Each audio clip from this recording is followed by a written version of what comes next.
আচ্ছা পাজি ভাই, মাঝে মধ্যে দেখি আপনি ভিডিওর মধ্যে বাঙ্গির নাতি, নানির পোলা নাকি কি বলেন। না না, আবার নানির ছেলে। গতকালকে একটা ভিডিও দেখলাম যে মাঝখানের ঠ্যাং ধরে মাপ চাইতেছেন। এইগুলো আসলে না এগুলো তো কেমনে কি বলেন এগুলো তো? তো ভাই মূলত আমরা তো আসলে আমরা যে ভিডিওগুলো করি এগুলো তো জাস্ট নট ফর রেসিপি।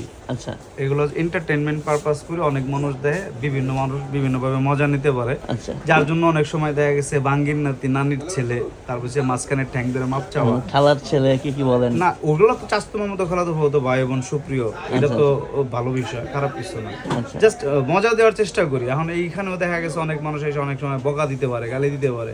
তো ওই 2-4 জন মানুষ আসলে কামলা পুলির পোলা থাকবই, ঠিক আছে, রাস্তাঘাটে জন্ম নেওয়া, ওই যে কয় না যে নৈট্টাগো পোলা পান, ওরা ভাই আপনি দেখা গেছে কোরআন তেলাওয়াতের ভিডিওর নিচেও দেখবেন যে গালি দিব। অনেক লোক আছে এরকম, হ্যাঁ, এটা একদম অবশ্যই ঠিক। আপনি দেখেন, আমি আপনাদের দেখাবো যে কোরআন তেলাওয়াতের ভিডিওর নিচেও গালি আছে, এমন যারা লোক যারা আছে। সমালোচনা করে তারা করবি, তাদের কাজে এটা। কাজে এইটা সমালোচনা ভাই ভিন্ন জিনিস ভাই। সমালোচনা ভালো মানে খারাপ কোনো কিছু না, বাট মা বাপ দুইরা গালি তো অনেক দেখবেন যে মা বাপ তুলে আপনাকে গালি দিতে আসছে, এটি খুব খারাপ, হুম। এটি খারাপ লাগে। সমালোচনা করতেই পারে মানুষ। ঠিক আছে ভাই, থ্যাংক সমালোচনা ইউ। না করলে উপরে ওঠে না কেউ। ওকে। Thank you.